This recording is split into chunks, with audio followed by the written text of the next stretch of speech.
In today's video, I'm going to talk about some of the most common mistakes I see on new sellers' accounts that are easily changeable to produce more sales. The first mistake that I see amongst new resellers is not having their photo centered and not having the entire item in the frame of the photo. This is a really big one because the first photo that you take of your item is going to be your cover photo for your listing. So when you take that photo, you want to make sure it's as crisp as possible. Make sure your product is in the center and the entire product is viewable. This is going to be the photo that your buyers are going to be incentivized by to click on your post, and then inside of that listing you can have pictures of your measurements, any other up close photos that you need, any pictures of flaws, and so on so forth.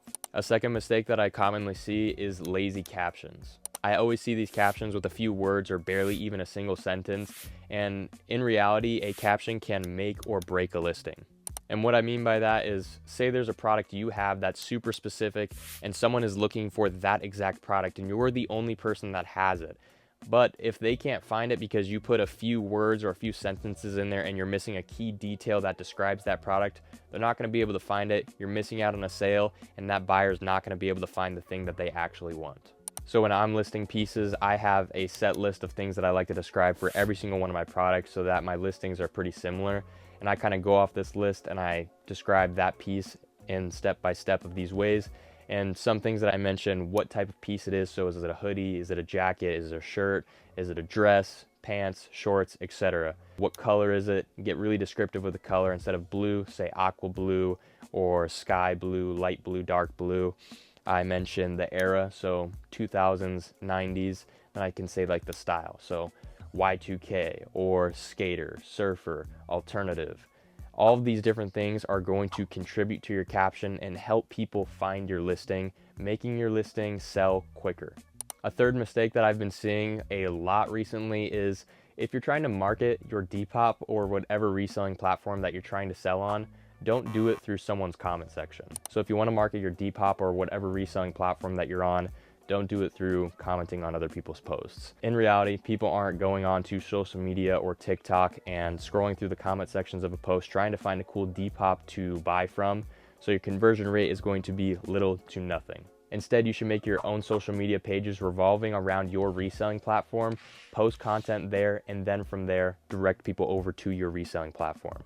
A fourth mistake that I see very frequently is overpricing your products. Now, I know there's some items that hold their value like vintage Carhartt or other vintage special graphic t-shirts, but in reality, it is old clothing and you have to know what things sell for and what they don't.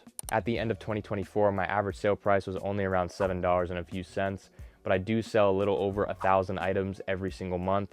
On Depop and most reselling platforms, selling in volume is always going to beat selling a few for a lot of money. So for me, I always buy anything that I know I can sell for more. So if it's 50 cents and I know I can sell it for $3, I'll get it.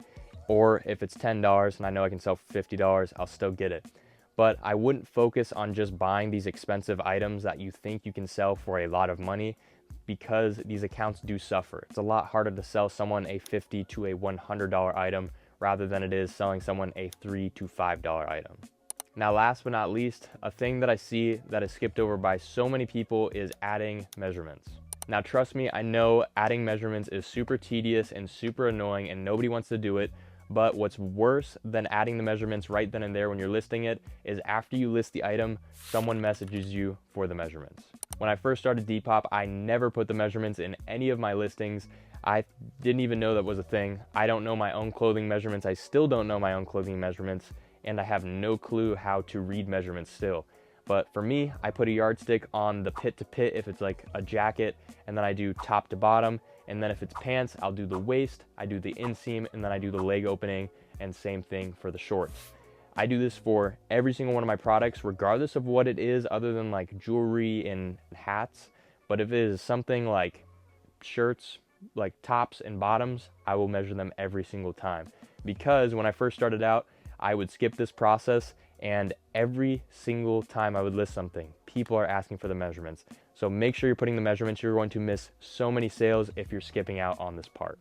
So those are 5 of the really common mistakes that I see amongst new resellers. I get asked all the time, hey, check out my page, like tell me what I need to change, and I'll look at them, and these are almost the same issues every single time. So I wanted to come on here and just kind of announce that to you guys. So if you're someone who's new to reselling, these are things you need to look out for. This is how you're going to produce more sales and have a overall better reselling page. So I hope you guys learned something from today. Don't forget to leave a like, drop a comment if you have any questions for me, and subscribe to the channel if you haven't already.